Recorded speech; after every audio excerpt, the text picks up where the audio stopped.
Look, we got to start it out here, guys. Mea culpa.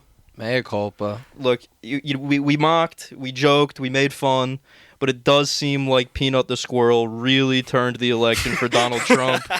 And it seems like not only did he win every single swing state, but also New York swung like 13 points right, and I gotta credit Peanut the Squirrel. New York loves to do that. All the Republicans over there just walk in a circle going, crime, crime, crime. Changes everyone's mind. Yeah, crime. Like Peanut. Peanut was committing crimes. I'm still glad he's dead. Do you know about Peanut, Brandon? I heard, so I spend a lot of time on Rumble watching some of the worst far-right content you have ever seen in your entire life. Or maybe you spend time on Rumble, too. I can't say what you do with your time. Oh, we're real sickos. We're real sickos. Okay, yeah, so you know Rumble. It's not just a gay cruise fight meetup app. It's also the place that has the most despicable content you would ever find on the internet. Absolutely. And so I heard of Peanut the Squirrel like via like that vehicle. So I can't say if what I know to be true about Peanut the Squirrel is like reflective of reality. Yeah. Well, right. Well, if you're getting all your Peanut news from Rumble, you wouldn't know that Peanut was actually a felon. He was actually a criminal, and he deserved to be raided by the police. And he wasn't even supposed to be in that apartment. Yeah. It's the perfect like right-wing story in that it's like, oh, it's government overreach that they're killing this squirrel. But really, it was just some guy who had abducted a squirrel to become an influencer and posted one too many videos and then got his, house raided by TikTokers. No, that's just the danger of doing anything on TikTok. If you do something that people don't like, if you paint your walls the wrong color, they like call it a no-knock raid on your home. Exactly. They're woke swatting, folks. That's what half this country fears. And the other half wants. Yes. That's what the W in SWAT stands for. Whoa.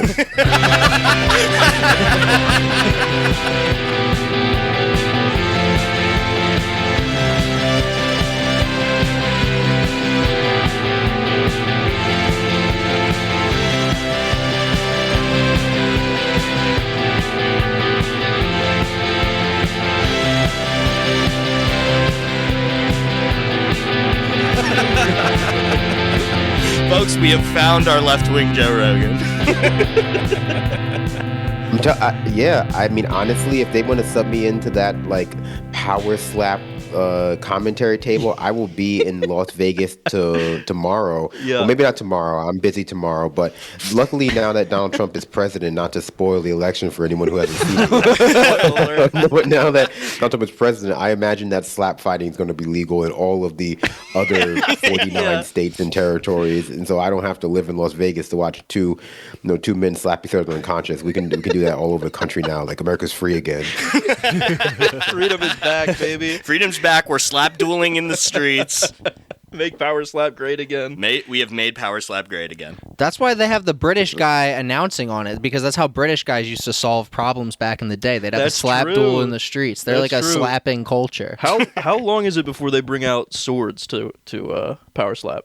Oh, Brandon. Well, they have right now Power Slap is mostly just sponsored by like this like Monkey Fist Bourbon company. I'm real deep in Power Slap lore, and it's not ironic at all. I really enjoy it. It's real messed up. Don't judge me.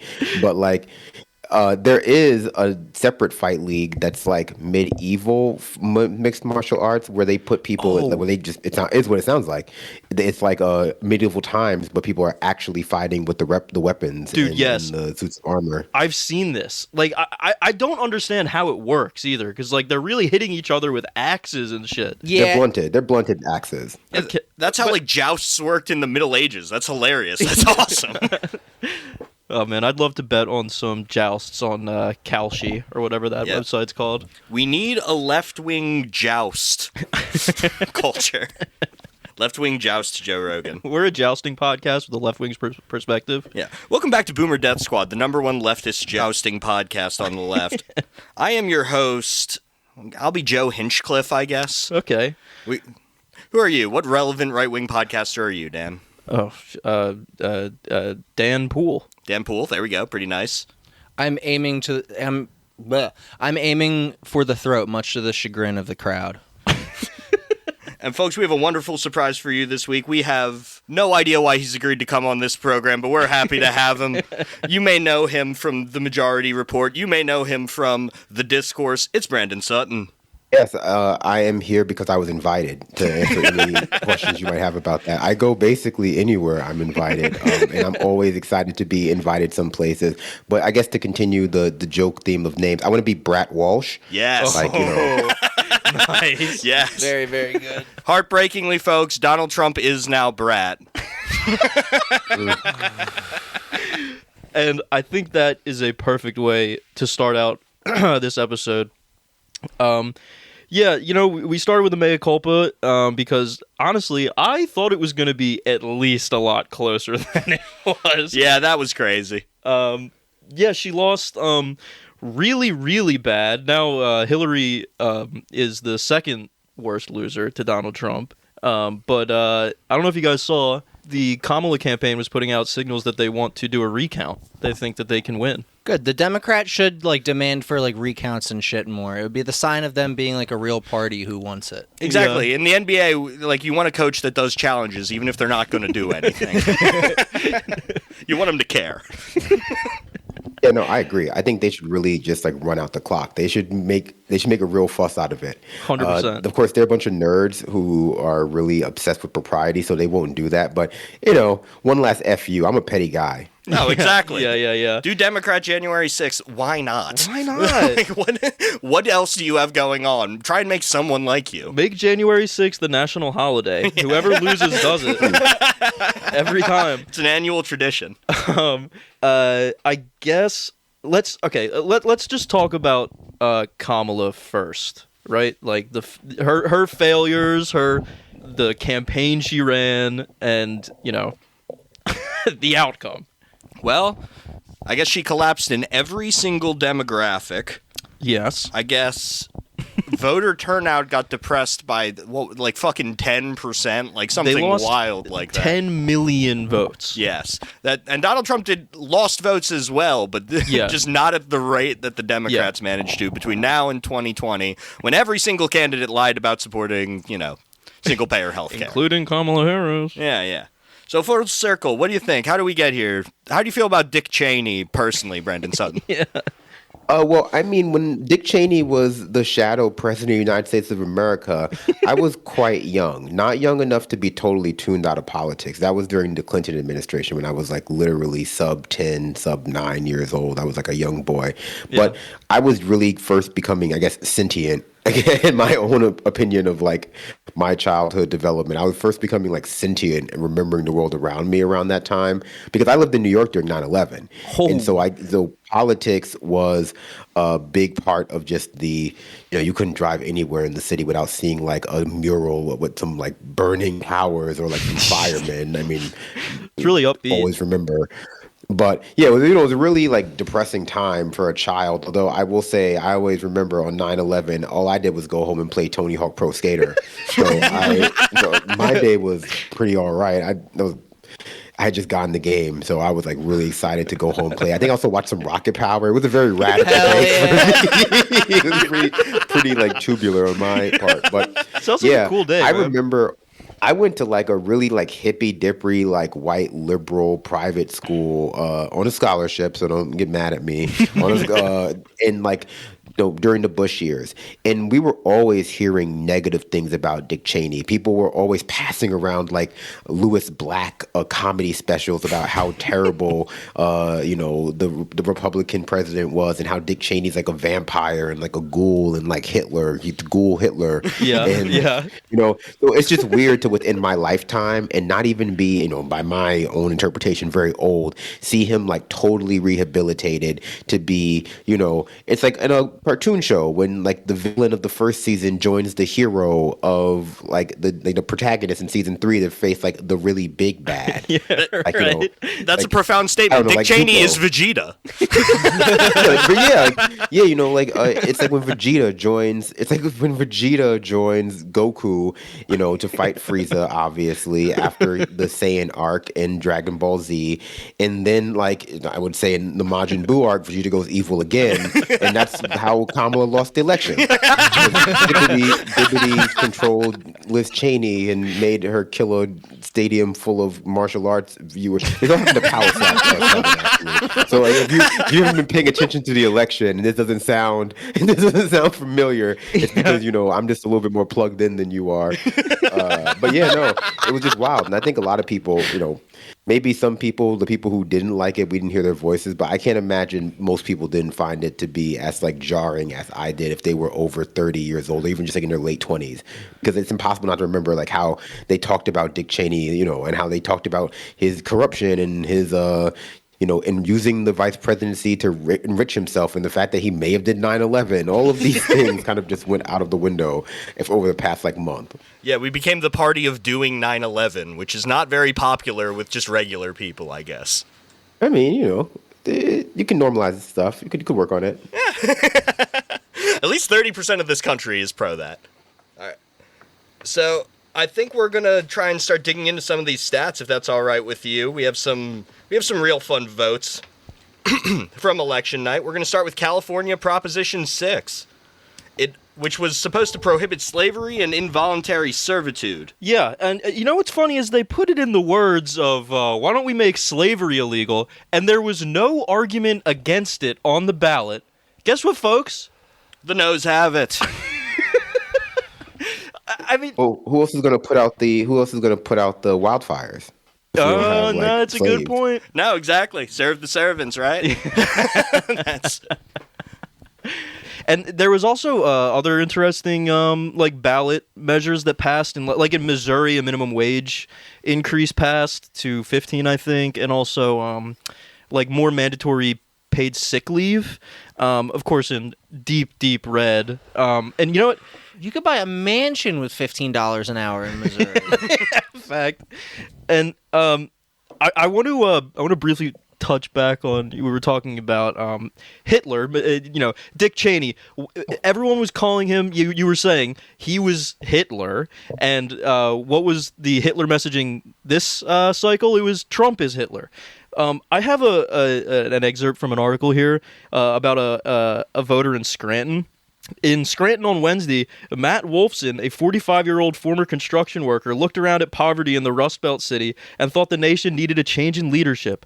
Wolfson said he didn't love the dictatorial aspect of Trump's personality, but thought it could help keep the country out of wars and maybe bring peace to some other conflicts.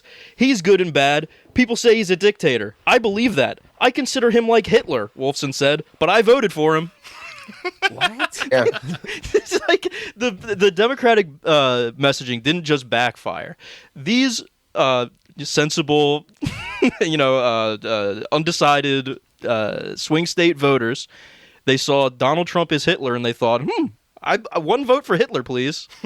That makes sense to me, though, because I think that, they classified Donald Trump as Hitler rhetorically, but also spent a lot of time promoting variations of the policies that he had already advocated that make him Hitler. Yeah. Right. And I don't think it takes a genius to see that, one of the biggest flops of the Kamala campaign was that undecided voter town hall where even, I was going to say Ashton Kutcher, but it wasn't Ashton Kutcher. It was Anderson Cooper pushed her on her position about immigration and the migrant crisis, quote unquote, and even quizzed her about her opposition to Donald Trump's wall, what made her oppose it, because she was at first saying that it was a reprehensible, monument to evil, and then she was taking photos next to it. She was posing next to it in the FBI jacket, right, like the politicians like to do, and then her main contention seemed to be that he wasn't able to get AMLO to pay for it, he wasn't able to get Mexico to pay for it, and it was all very confused. And so I think that Democrats have that problem of trying to use the rhetoric, not just the rhetoric of social justice, but to reference things that have real, disastrous meanings, hey, he's a Nazi or he's a fascist, but also working against themselves by normalizing all of the ideas that would make someone a fascist, right, but not kind of squaring that circle. Right, and that's the thing. If it's well, he's a fascist, we want the same thing as him, but we're not fascists. Why would anybody who would swing to you, why would they vote for you? You're, Yeah, it's not even a good way to win the fascist vote. You're not outflanking them there. And then there's you lose the fascists, and then you also lose the people who don't want to vote for fascists. And who does that leave you with? Right. Exactly. And you know what else they lost is $1 billion in campaign funds. That's compared to the Trump campaign raised something like $330 million. The Kamala campaign collected $1 billion.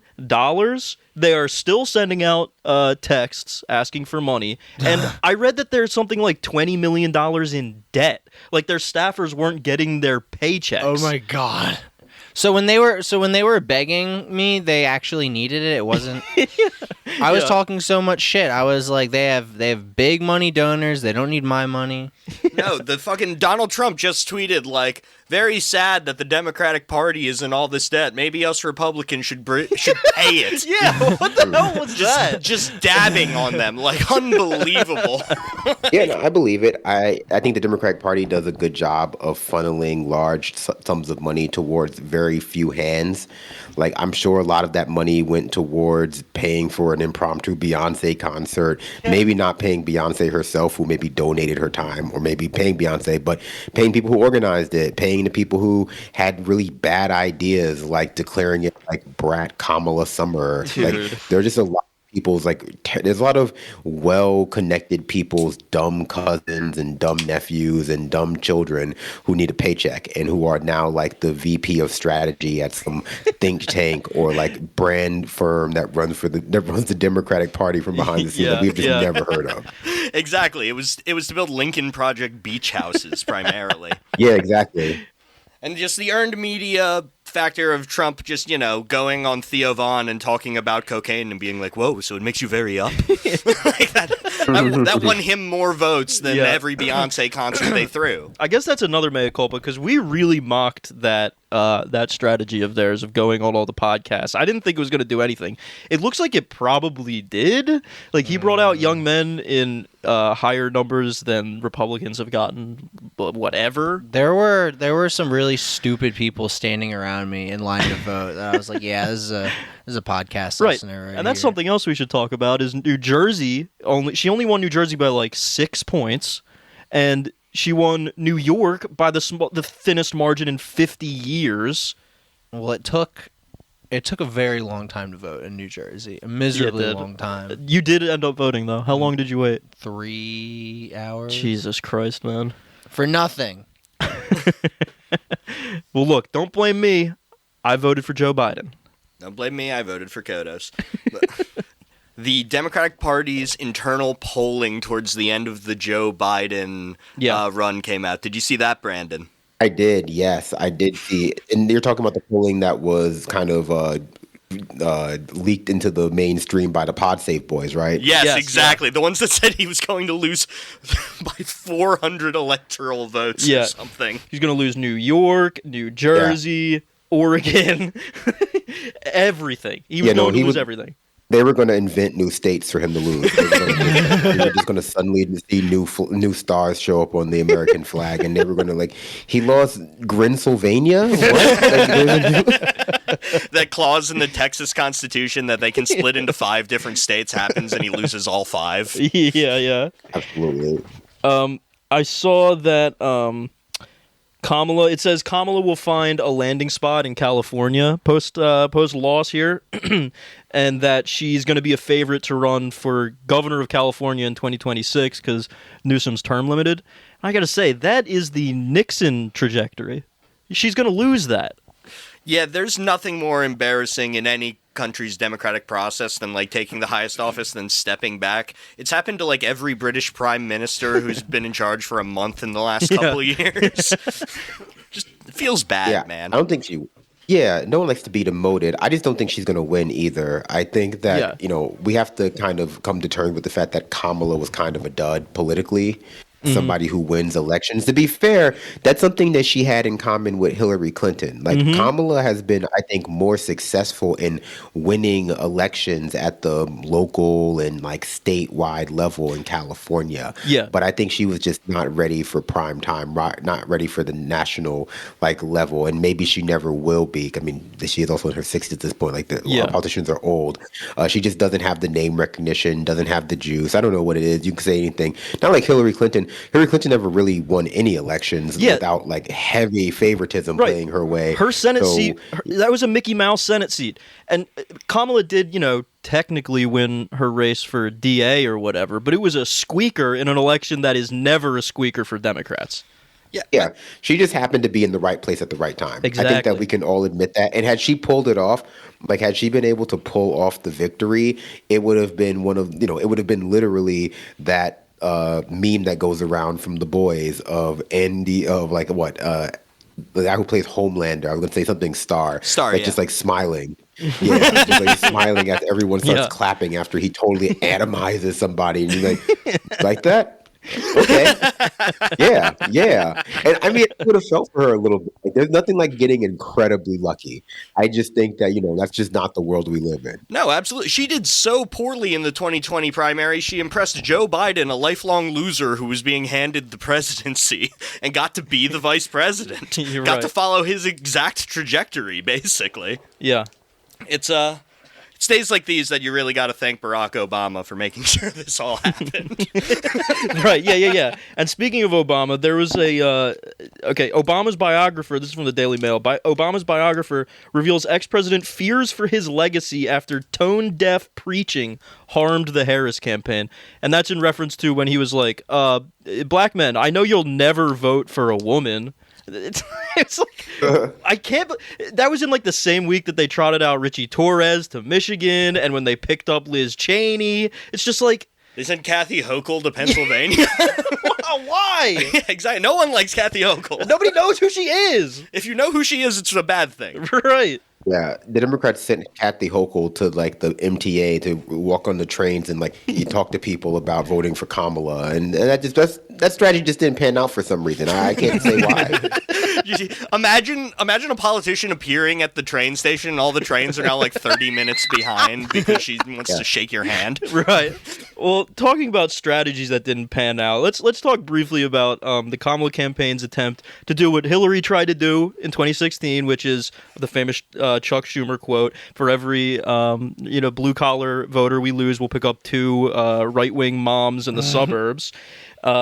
Democrats, they tried to get the moderate Republicans to break from Trump, and of course the result is in 2020, 6% of Republicans voted for Biden.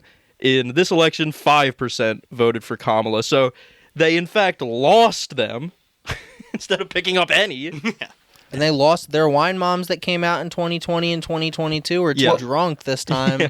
Well, generally, the only group that they did better with this time is people who make over 100K. Yeah. The specific subset of those people who happen to be suburban wine moms, I can't say. But I do think that going after those the construct of the suburban white mom, the like suburban white woman is one that is just, socially, psychologically and economically flattering to Democrats. It's like aspirational. It's not something they can practically achieve. It's just something that they have convinced their liberal audience is practically achievable.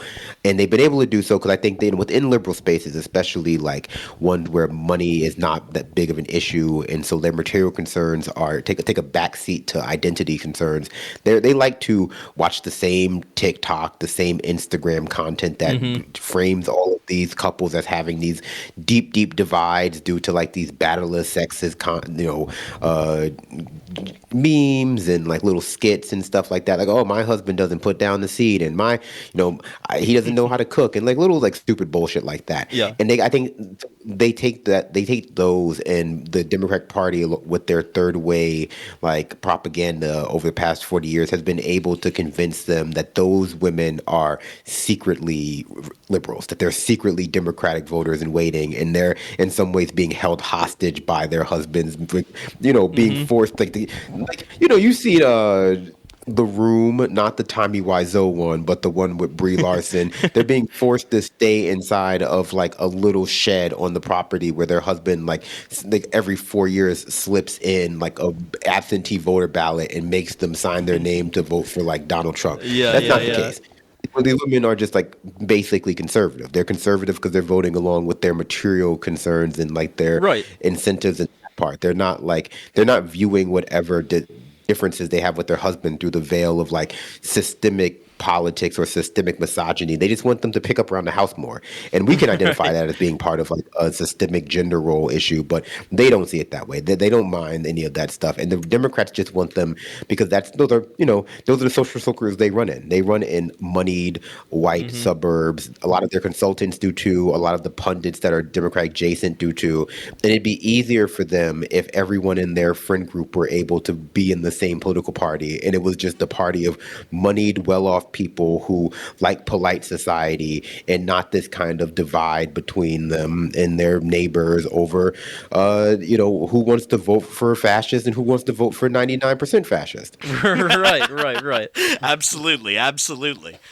In terms of voting for 99% fascism or 100% fascism, there's been some great sweeping liberal generalizations, let's say. They picked up the wrong lesson from this election. They think maybe if they're just a little more racist. Yeah. Which it's feeling a lot like the last election. the way that people are flipping out and lashing out on Twitter. And folks, we've got some tweets compiled for you. Beginning to feel a lot like 2016. Everywhere we go. 2016 never ended. That's the beauty of the Biden presidency, that he promised that you'd get to stop looking at the news, but just Trump has been the shadow president for 4 years. Yeah, he's just been like he's been like the specter haunting America.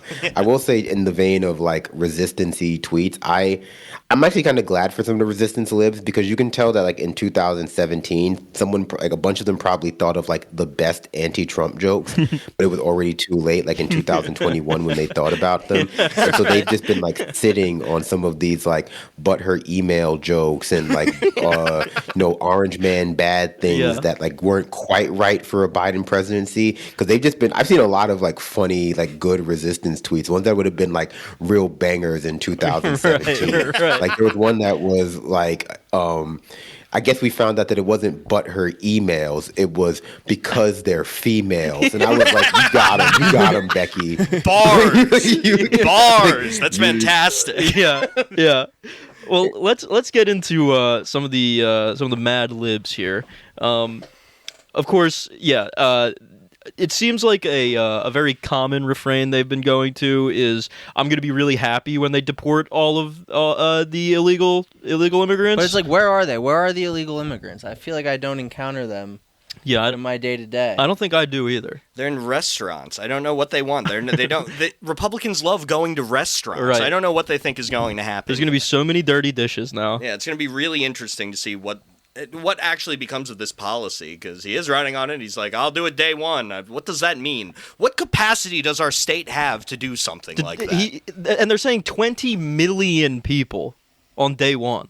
Yeah, it's just not possible. I don't think we have that many buses in this country. Like we have no public infrastructure. infrastructure. We definitely don't have that many buses. Exactly. Well, this is a really common one. This guy Eddie Smitty says, "Hey, Latinos who voted." Sorry, say again. I just laughed because that's a very funny name. Yeah, Eddie Smitty. Nice.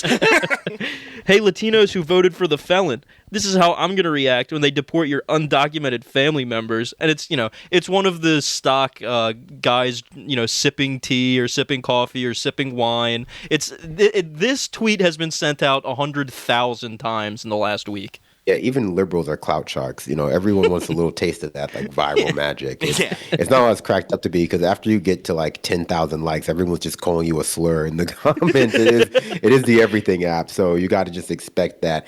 But, I mean, what can you say, right? I guess it shouldn't be surprising that people who were like vocally championing their willingness to vote for like 99% Hitler are now just being like, yeah, I'm in favor of pogroms. It's not really surprising, but I think that like we've learned a lot of things. I mean, maybe it shouldn't be surprising, but we've learned a lot of things about the willingness of Democrats and their voters to go along with the atrocities of, the far right, as long as it like gets them their way or makes them feel better. I mean, it seems like if they looked in the mirror for a second, they would understand how Republicans vote for, Republicans vote for Donald Trump, because they're just a hop, step, and a jump from that themselves. I mean, you got to imagine if Trump lives another 8 years and there's like a worse Republican than him, like Nick Fuentes or like Matt Walsh is running for president, and for whatever reason, like he has a falling out with Donald Trump, and Donald Trump is like endorsing Pete Buttigieg, they'll be redeeming him.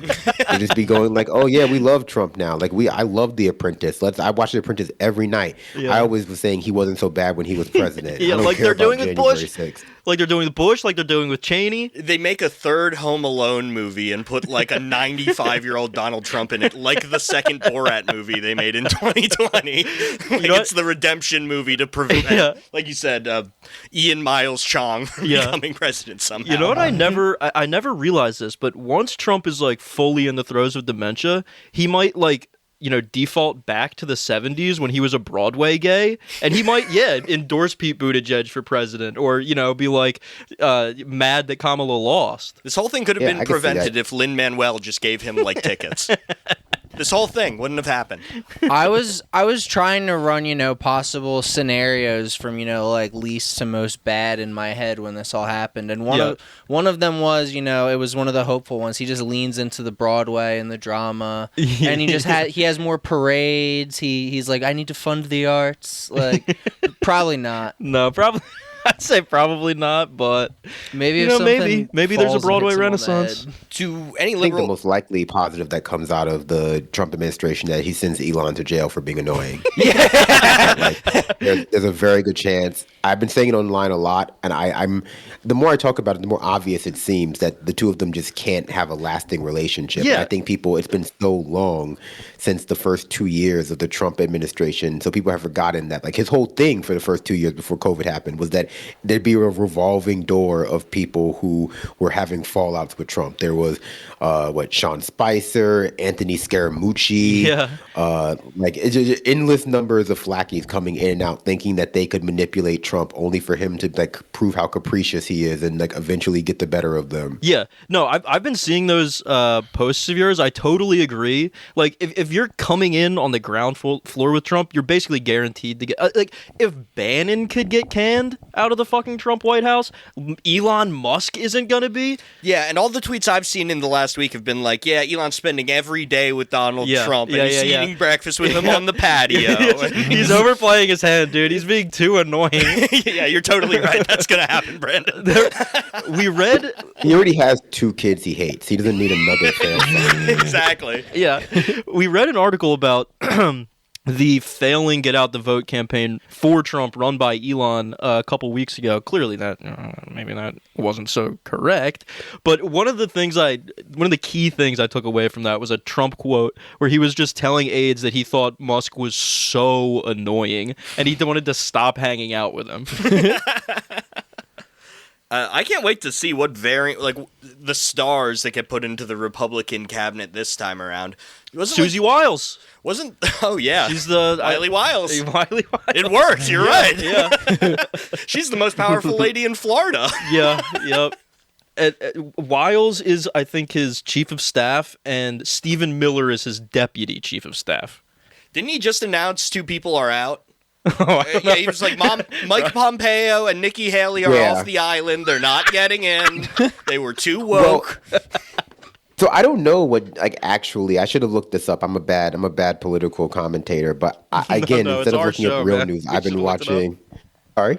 We should have looked it up, man. It's our show. Don't worry about it. Well, no.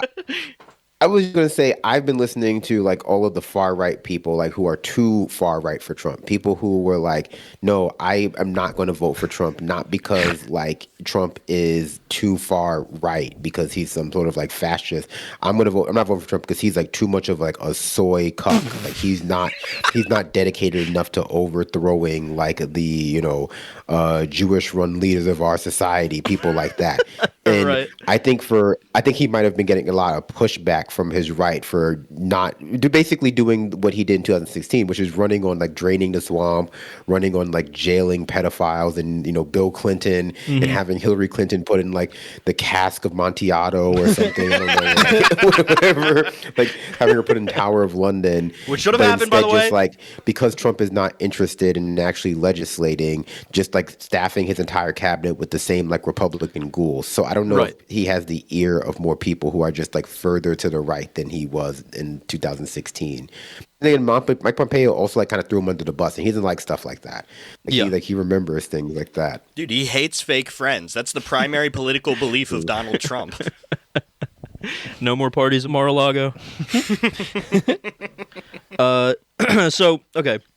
I guess I think one of the biggest things for the broadly left during this campaign, once Kamala was in, was picking Tim Walz because everyone on the left was like Walz would be the best, but not saying he's a leftist or whatever, but that he would be the better pick over Shapiro. That Who was in the IDF. right. And so now there's a bunch of course, post election people saying, I've got a tweet from someone named Jacqui Heinrich.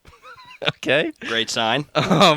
It says the blame game has begun inside Harris World. Harris Walz surrogate Lindy Lee, a member of the DNC National Finance Committee and a Pennsylvania commissioner, tells me Tim Walz was a bad choice of running mate. Shapiro would have carried the blue wall states. I mean, first of all, no. I mean, that just wouldn't have happened. Like, maybe she would have lost Pennsylvania by less votes, but I really struggle to say. I don't think that's true either. I don't think he would have helped literally at all. I think she would have lost Wisconsin and Michigan, like, by bigger numbers if Walz wasn't there. Like that, you were fighting for a smaller losing percentage in different states with the two picks. Yeah, no, I agree. I think cynically, I also think that Walz was a gesture towards a type of like progressive leaning, like younger, and by younger I mean like under 40 Democratic voter who was excited for Bernie 8 years ago, and maybe could be brought back on board if the Democrats actually made some like concessions towards the left. I think that's also why they put like AOC as a headlining speaker at the DNC at the time as well. And I think part of that was also about being able to effectively mobilize their ground game. Because I haven't looked into this, but it's my pet theory, so I don't want to actually investigate it and find out I'm wrong. But I think that probably Walz being the VP picked helped them staff their like going to get out the vote campaign, like their ground game in some of these Midwestern states specifically. I think Josh Shapiro, when you're picking a vice presidential candidate, you're trying to pick somebody who is going to make up for what the candidate themselves lack and maybe expose some weaknesses in your opponent's campaign. I think Walz was able to do that, like, but not just by being a white male, but by being like somebody who had a little bit more progressive bona fides with what he was doing in Minneapolis and what he was doing in his home state. Yeah. And then also being like exceedingly normal and seemingly comfortable talking to people in a way that could be vaguely construed as a normal conversation. Even Kamala was not great at having like normal conversations with people. There were occasions where like she would be a little kooky and obviously like the coconut stuff and her asking to touch like the depleted uranium rods and like stuff that's like funny. But Walz was a guy you could kind of know. And then like the post-Bush era meta of like have a drink with the candidate, Walz was the only person who I could imagine even talking to for 15 minutes on the train, much less having like a drink with. But they kind of muzzled him. He came out and there was a lot of excitement about him. There was a lot of excitement about the change from Joe Biden to Kamala Harris. And they really worked to tamp down on that excitement relatively quickly. I don't know what the impetus of that was because like you could just lie to people, honestly. You could have just lied and not just you're already lying about working for a ceasefire. You can just say you'll do it and just not do it. Right. It seems as though, they talk about the skittishness of like liberal voters, like the liberal voting base. You heard a lot about that after Joe Biden like did a terrible debate performance. Like, oh, it's going to spook the liberals. And I don't know if their voters are that spooky. I don't know if they're that scary and easily like rattled. Some of them are like, prone to panicking. But I think mostly that is just cover so that they don't ever have to say anything that might upset their like donor class. Like the people who are actually going to be upset because they navigate a world where there, like I said before, where there are plenty of people who will vote for Donald Trump and they'll give some vague excuse about, well, not liking his rhetoric, but they do like the fact that he's going to rein in those wokes, or they like the fact that he's going to like cut their taxes. And people and Walz made them jumpy. Some of the like initial excitement from the people who in the Democratic Party were excited by the Kamala choice made them jumpy. The calling Republicans weird made them jumpy. And so like you just saw them immediately pull back on that stuff in order to please like the pundit and consultant class. Right. And that just meant Walz was useless. It was just like it was a symbolic gesture, but all of its symbolism had been like muted. Yeah. I think all of that. I think you're spot on about Walz, and why they muzzled him, of course, is because they were trying to pick up these right wing, these are Republican voters towards the Democrats. And once it's proved, again, it was proved not true in 2016. Now it's proved true again at a worse margin. These, all these Democratic advisors and everything. Media pundits, media heads, they're doubling down on this. They're saying, like, Kamala ran a too left-wing campaign, and that's why she lost. Like, I've got a quote from a House Democrat aide here. Our party must learn that outside of our tiny insular bubble, AOC is toxic to the Democratic brand with swing voters. It's crazy. In terms of the muzzle placed on Tim Walz, which is an accurate term. I mean, just look at the people they started bringing out afterwards as their new spokespeople, right? We had some real heavy hitters. We had beyond Dick Cheney, we had Mark Cuban, the guy who recently sold the Mavericks to the Adelsons. We have fucking Tony West. Tony West, Kamala's brother-in-law, who's probably going to be her chief of staff, who is the legal counsel for Uber and help them figure out how to, pay everyone less money. David Frum tweeted the next day after Election Day, he tweeted, deregistered as a Republican today. Reid Hoffman, the guy who makes Netflix more expensive every year, came out and said, this is what we got to be doing. Right. Like, they got the worst people possible to replace the message of, shucks, you should be able to go to the doctor. Yeah. And so... Yeah. And it's not just the people outside of their party that they brought in that were bad. It's like they're also just so beholden to like the toxic past of their own like neoliberal failures. Like wheeling out like Bill Clinton and sending him to Michigan. Yes. Like who thinks positively about Bill Clinton in like 2024? This is so much about like the Democrats' own like internal corporate desire to make sure that the legacies are always promoted and that, the handful of upper echelon Dems, whether they're in office or not, are still having money funneled to them and their causes. Like, but no one was motivated by seeing Bill Clinton speak. No one wanted to see that old pedophile like lecture them. Like, come on, man. Yeah, actually, you're a people of blood and deserve to die. It was crazy. It was the craziest thing I've ever fucking seen. Yeah. And coming off the heels of that, I'm just gonna read a couple, maybe a few tweets from liberals after the election, right? This guy says, fuck Latinos and Arabs. There, I said it. I hope you all get deported and banned. It's like, what the fuck? Americans don't have political beliefs. They just have scores to settle. The fact that y'all thought Arabs would vote for a woman is insane. Awesome. I mean, cool. I like how it's deported in banned. Like, not only are you going to be kicked out of this country, but they're not going to let you tweet anymore. Like, you can tweet from Mexico. You can tweet from... you can tell what their, like, priorities are. Yeah, right, we need to shadow ban illegal immigrants so my grandkids will like my posts. Yeah.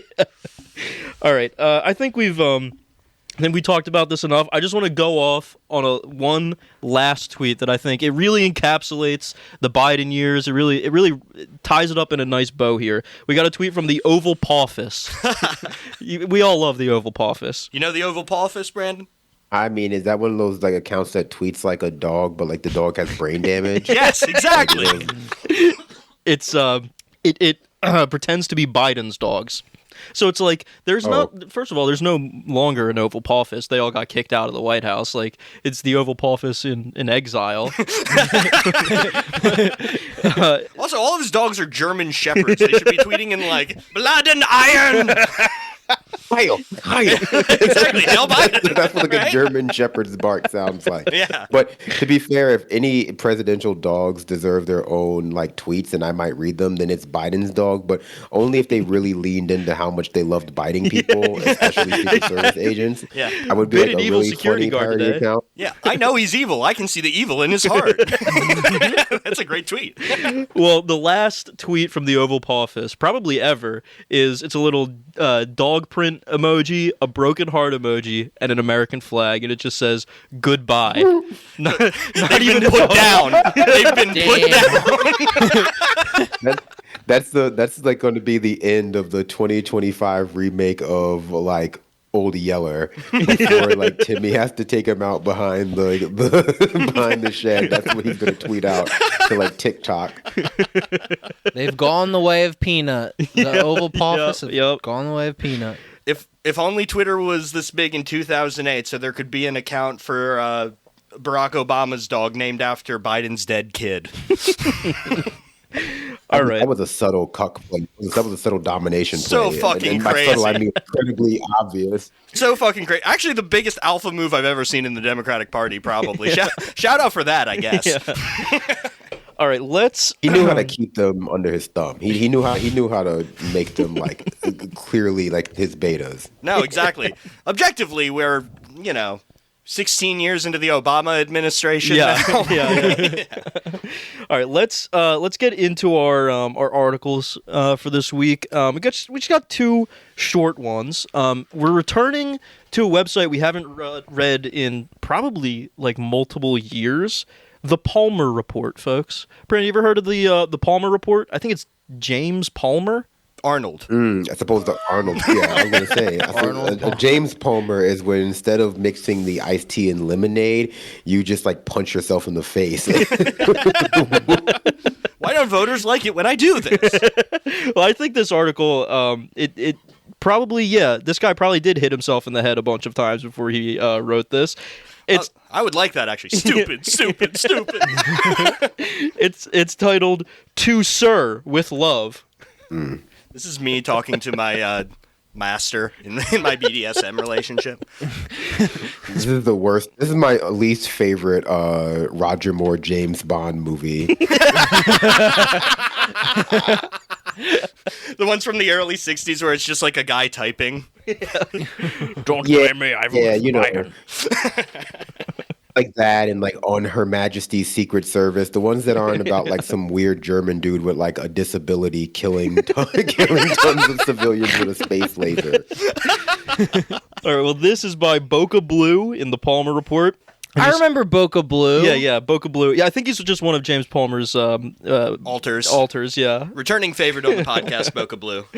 He starts out here. I'm tired of it, damn it. I'm sick and tired of the crap that one politician is taking and has been taking throughout this election season.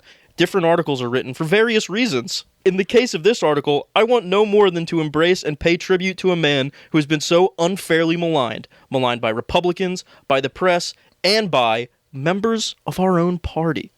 That person is, of course, Joseph Robinette Biden, the 46th president of the United States. Look, I know it's been said a lot, but it's crazy that his middle name is Robinette. I can't help but laugh every time I read What it. is that?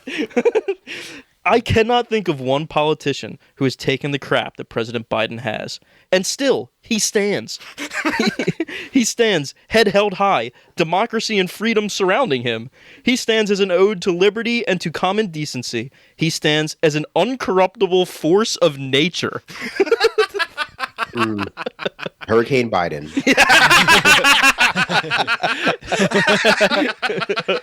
Hurricane Biden came through the Electoral College this year. The uncorruptible force of the Delaware Democratic Party. Yeah. Time and again, President Biden has saved us all. He swooped in like some bright blue bird in 2020 and carried us away from the hatred and visceral cruelty of another Trump administration. You're not going to have old Joey to kick around anymore. He saved our roads and bridges with the magnificent legislation he passed against some very extreme headwinds. I gotta say, the Biden administration had some of the worst press regarding bridges and roads of any administration in my lifetime, so I don't know really what he means by this. To the degree that I thought the best political move he made his entire administration was putting Pete Buttigieg in charge of transportation just to cuck his rival. Just to rat fuck him. Yeah, exactly. Which I do appreciate that. Yeah, Pete, you're in charge of all the potholes and making the gas more expensive. He left his ego at the door as he gracefully stepped aside to allow his vice president to run as the first female African American to do so. Gracefully. Nancy Pelosi dragged him kicking and screaming. Yeah, he definitely left his ego at the door. He is Dark Brandon, that onyx statue framed in wisdom. Onyx statue framed in wisdom is awesome. He is that warm and reassuring voice that has, through the last 4 years, been next to us, been our guiding light, a force for good, a gentle wave in turbulent waters.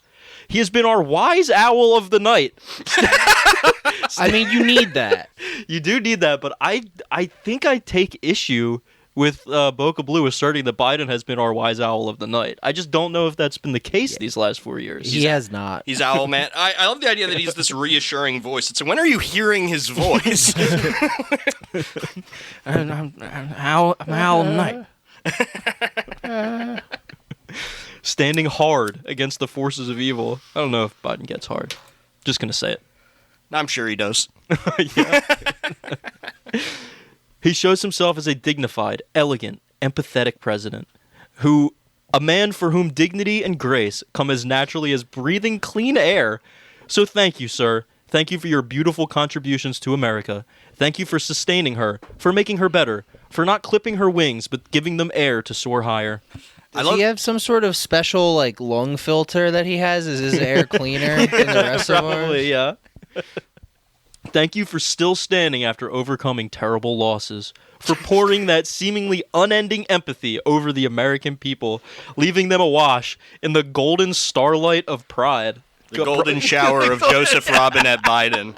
Absolutely. The golden shower of freedom. I do like that this whole take is that Joe Biden has been the sin eater of the Republican Party or the Democratic Party for the last 40 years. Just eating shit over and over again for the good of God and country. Yeah. That's definitely like Bernie Sanders for sure. Exactly. If anyone's going to be the wise old owl who like sacrifices themselves for like the Democratic Party, it's like Bernie. I don't know if I would classify like Biden as an owl. That's not really the bird he reminds me of. No, I think that he's more of like a vulture. Like his face is like very like vulture-esque, or like a buzzard. No, I would agree. Yeah, picking off the corpse of the Democratic Party and populism in general. Absolutely. Yes. The Bernie sacrificed himself for the Democratic Party, and all he got was this T-shirt. So Boca Blue, he finishes it up here. He says, "You, Mr. President, are one of this nation's best.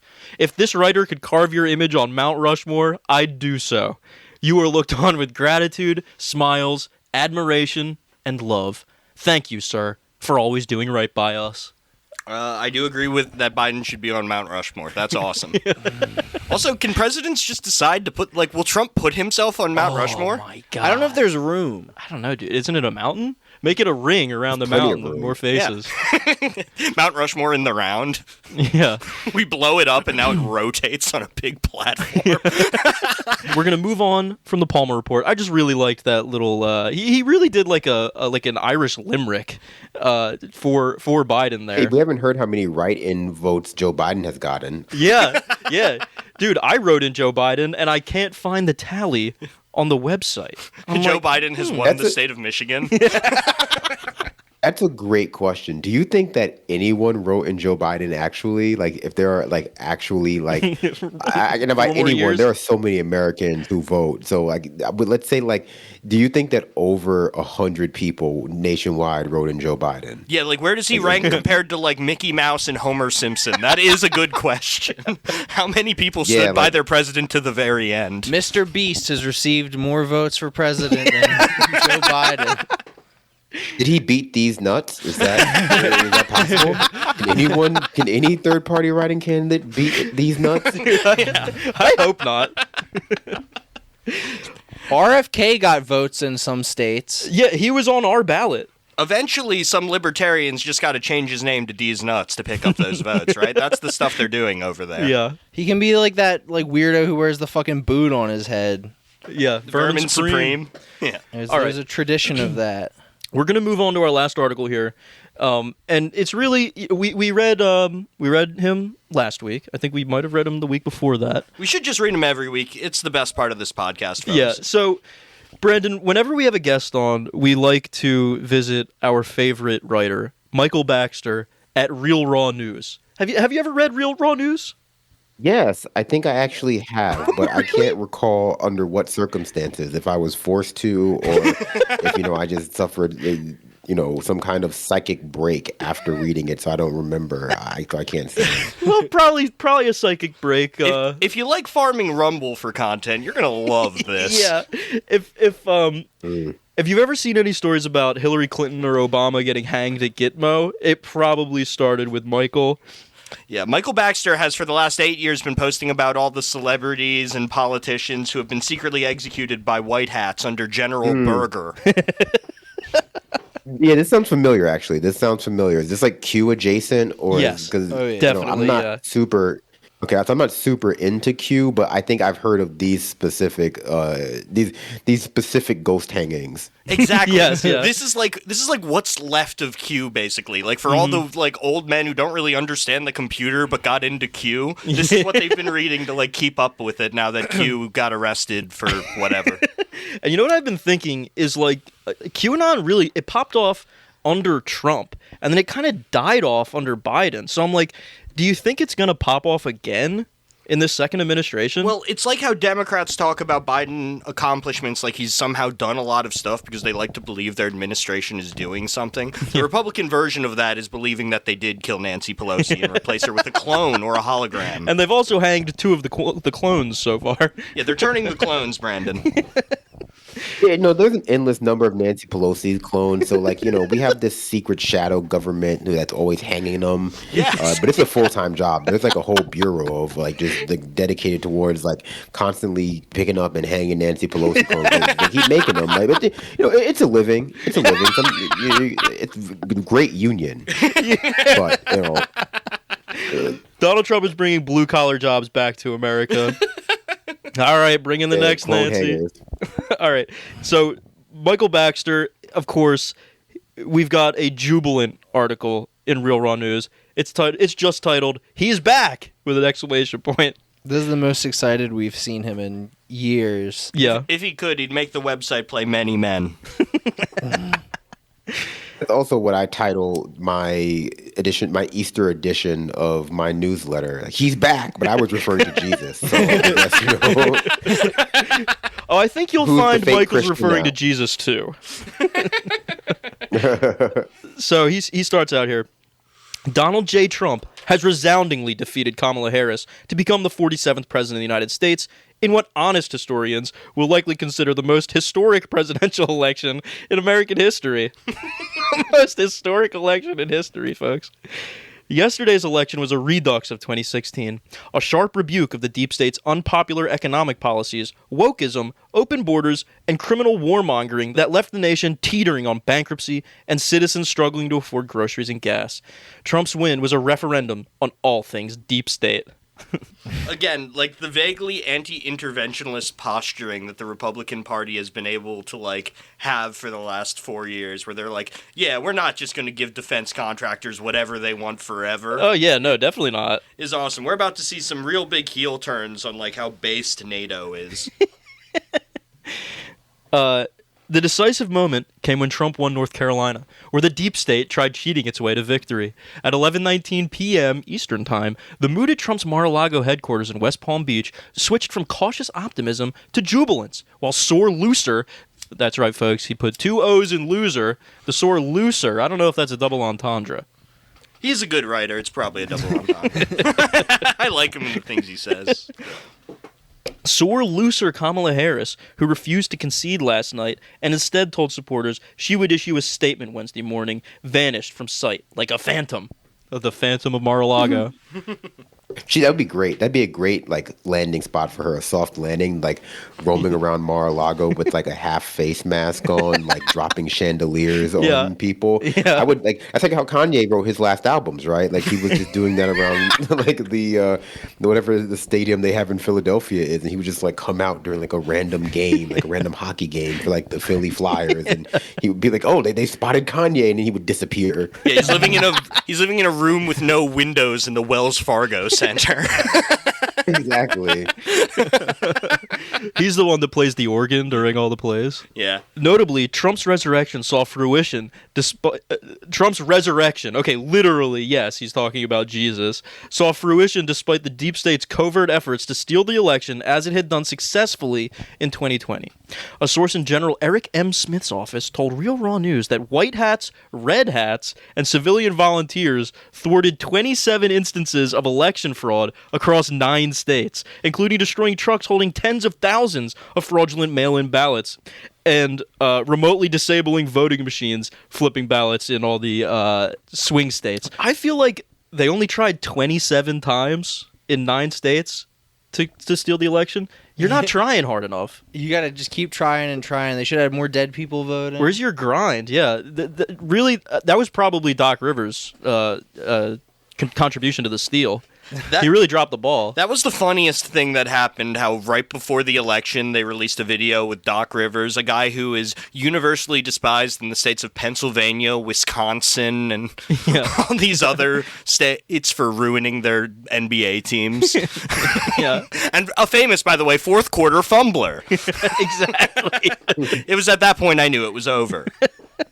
This time, we had the intelligence and manpower to prevent a repeat of 2020, our source said, adding the white/red hat coalition also arrested over 200 election officials suspected of tampering with voting machines and suppressing Republican votes. This was our Normandy, he said allegorically. You don't say. I like red hats. I feel like that's a new thing. It is a new thing. It's like brown shirts, I guess. It's like their version of Yes, that. yes. Cool. Fortunately, good intelligence meant we didn't have to have a bloodbath in the streets. Fortunately. Thank you, General. General Smith, he added, made a congratulatory phone call to President Trump moments before his victory speech. Your work isn't done, President Trump told him. JAG still has hundreds of thousands of sealed indictments, folks. Sealed indictments are coming back. Oh, my God. Not the sealed indictments. We're praying we can speed up the mission now. Make no mistake, the intelligence agencies aren't happy this morning. If President Trump dismantles and defunds them, our job gets easier, our source said. Okay, so I want to... That's the end of the article, and of course we're going to dive into the comments real quick here, folks. I want to go back to what I said about Q. Is Q going to pop off again under a second Trump administration? I think that the greatest indicator of that is going to be in the Real Raw News comment section. These are the true believers. These are the real heads. These are the real swing state voters. And what they believe and what they're thinking about. So let's just dive right into it here, folks. User Rebecca. She says, so happy. Our president was never really gone. We could see his footprint in many ways. The way the steal this time was coming, I surely was afraid they were going to steal again. No votes that comes in after midnight of November 7 should be allowed. They think Americans are so stupid. They use the jab to deflect from people not voting, then the hurricane devastations, and lost to have all the illegals to vote illegally? Really, people? Please. The jab? I think this might be a Brit. I think this might be a goddamn Anglo. No, that's one of the things they called the vaccine, right? Yeah, but it was like a British thing. But I think they've adopted. So a lot of like the anti-vaxxer space exists in England, and also you know lot of coded terms now in the U.S., and so I think a lot more people in the U.S. have adopted the term jab from like watching too much Russell Brand. God. Right. I The guess Russell So they say Brandification jab. of the Republican Party. I guess Disgusting. yeah, exactly. I guess saying the jab in an English accent makes it sound pretty evil. Yeah. So I see Yeah, why they I would. mean, it does make sound more aggressive, like in Yeah. anti-vaxxer Facebook groups, because like anti-vaxxerism gets like, you get you banned on Facebook. They refer to it as like cupcakes. They go like, oh, my daughter hasn't had cupcakes. My son hasn't had cupcakes. I won't go to parties where kids have had their cupcakes. Jesus Christ, they're doing fucking Pizzagate. Literally. Yeah, I will have one cupcake with no wrapper. exactly. So using jabs becomes a way to get around that too, I think. Right. And also, I think it sounds better. Next, we have user Bob James. He says, Great sign. He Two first says- names. I will celebrate if his chief of staff is not Conrad Kushner, who should have been hung with Hillary.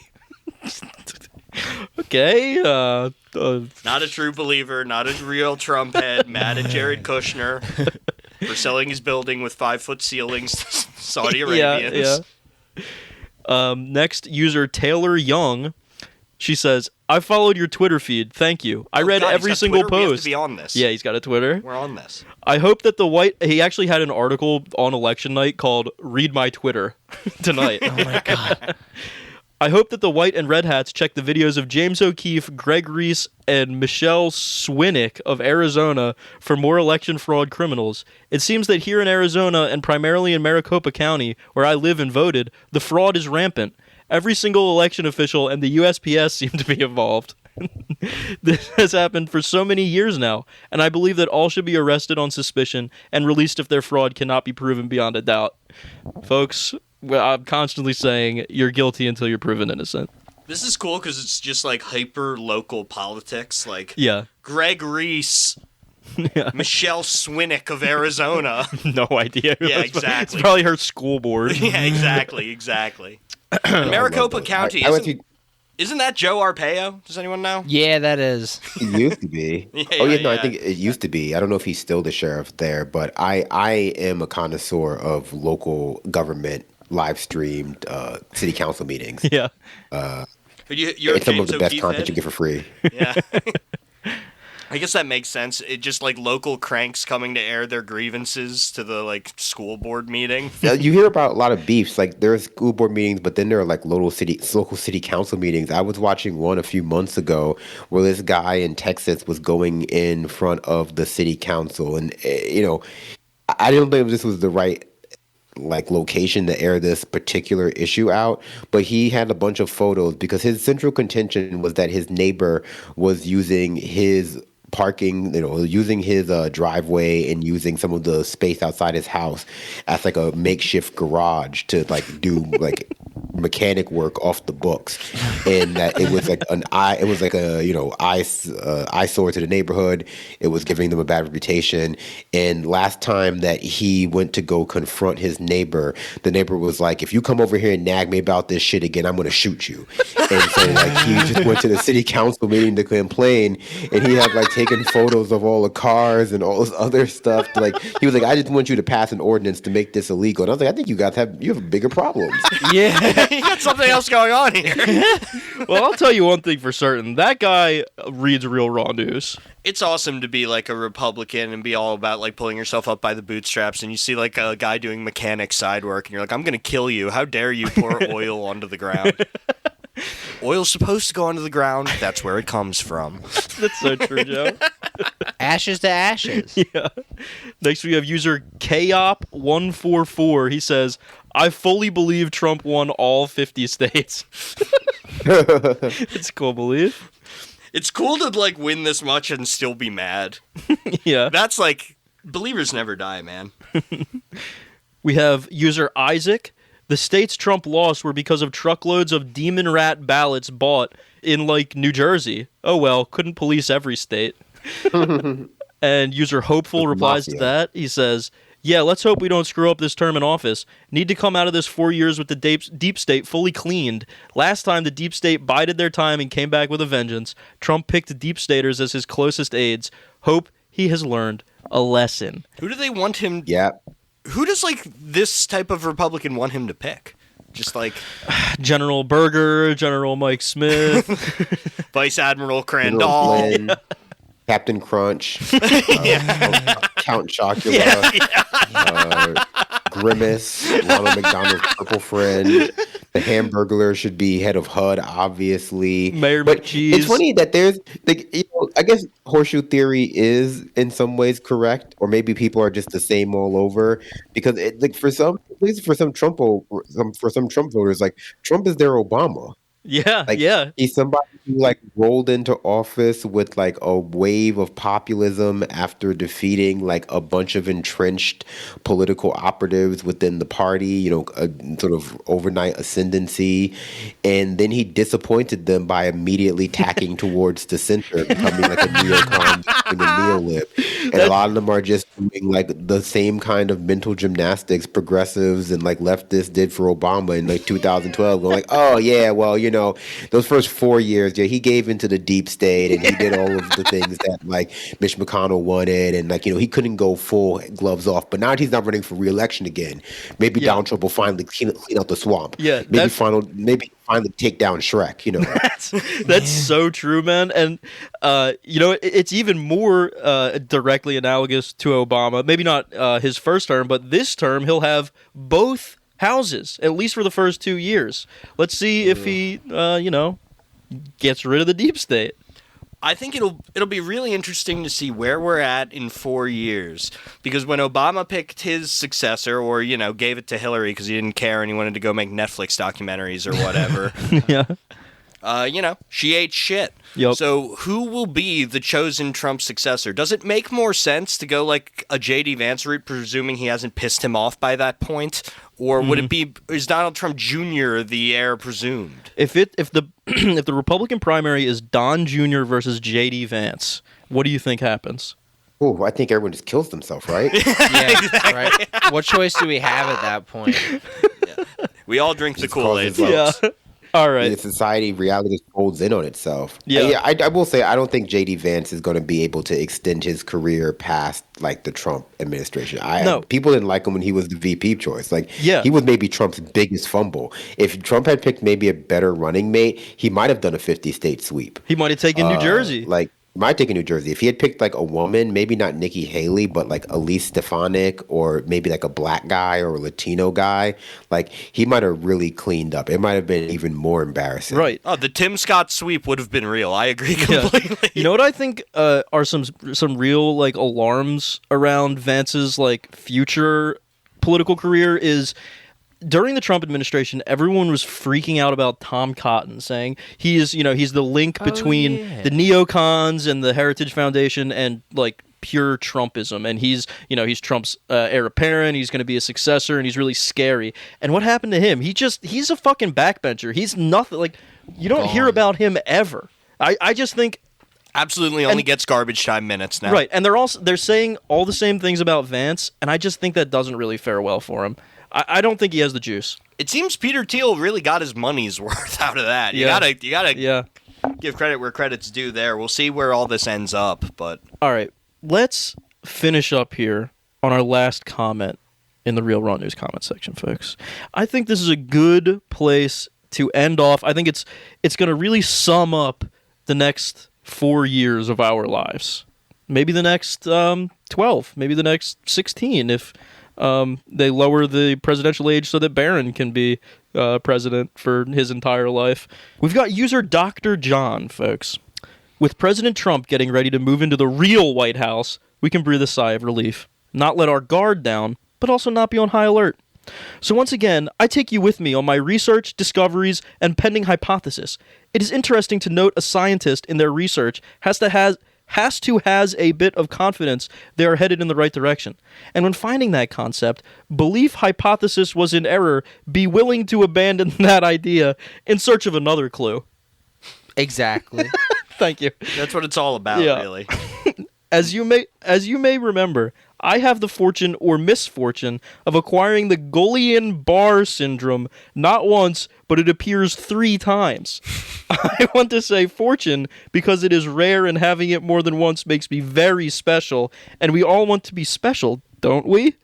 All right, I'm following you, Dr. John. It of course is misfortune because it shuts down many of your nerves, both motor and sensory, for up to a year and a half or more. That was my second case, ending June 15th with 96% recovery. My next case started a few days later. So this guy's white blood cells just keep eating his nerves. Yeah, dude, the white hat's in this guy's body. Yeah. Do not like him.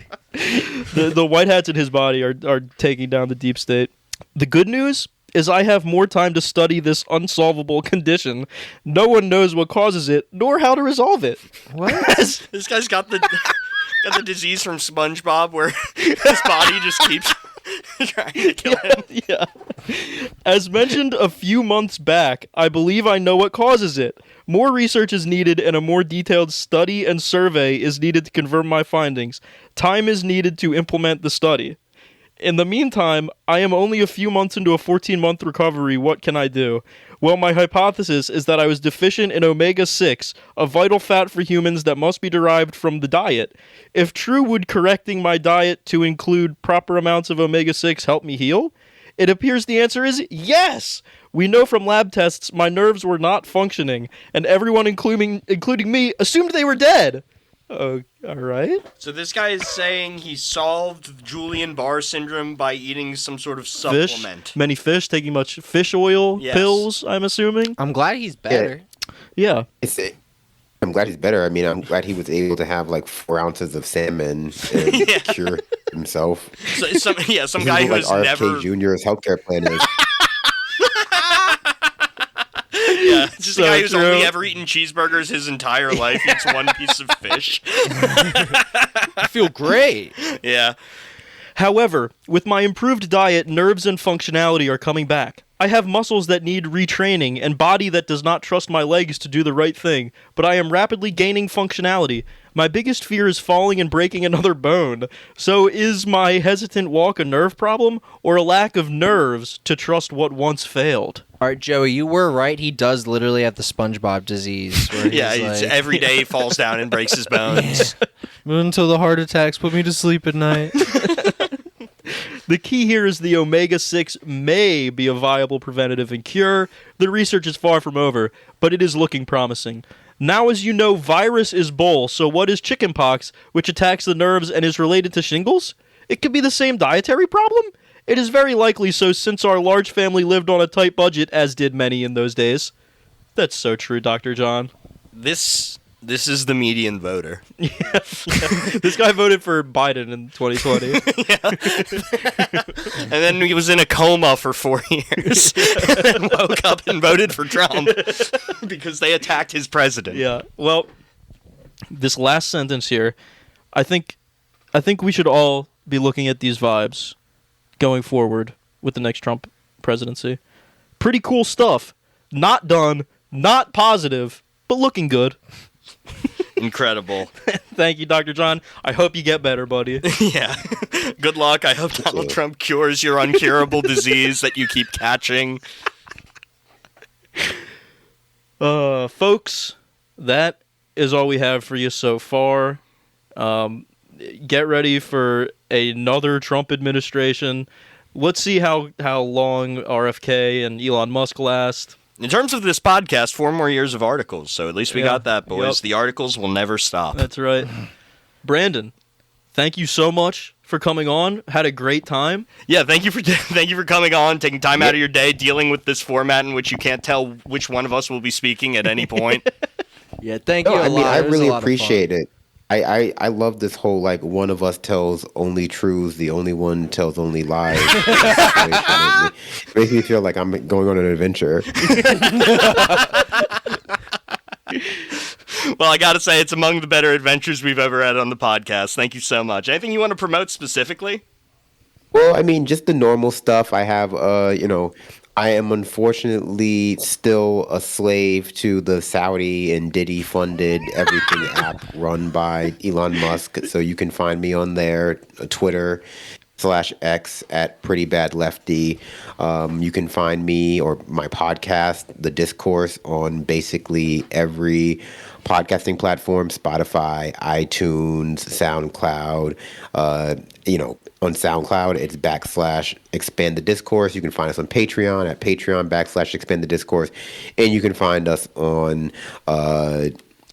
I'm doing the streaming thing now. You can find me and my podcast on Twitch at twitch.com/the discourse, but the E in the is a 3 because we're cool like that, and not because it was already taken, because it's a stupid name that is terrible for SEO. It started as a joke. Who would tell you that? What? Come on. Buddy, you try and Google this podcast, you only find Tony Hinchcliffe, because that's the name of his company. Well, I get it. So yeah, you can find me in all those places. But yeah, no, it was a real pleasure. A lot of fun. It's good to be amongst people who also understand that this is both a terrible time, but also probably a pretty funny one. Yeah, So, absolutely. I can only hope that Trump gets a little funnier. He hasn't been really funny in a while, and I think it would make it better, make it easier to stomach the oncoming fascism if it also had like a humorous edge to it, like clown fascism again. Right. Just boring run-of-the-mill fascism would get old pretty quickly. Yeah, the Truman Show for Hitler. That's what we're looking for, folks. Thanks for listening to Boomer Death Squad. Exactly. You can follow us on Twitter at Boomer Death Pod. We'll have a Discord linked in the bio. I've been Joe. I've been Danny. I've been Matt. And he's been Brandon. Oh yeah, I know if I was supposed to add. I wasn't sure either. We've never done it before, man. We didn't. We weren't tell sure. you. You had no idea it was coming. Yeah. Don't worry. You had like a Three Musketeers thing going on. Buddy, you're now our fourth musketeer. Thanks for listening. Follow us on Twitter. Bye-bye. See ya. Toodles. Bye.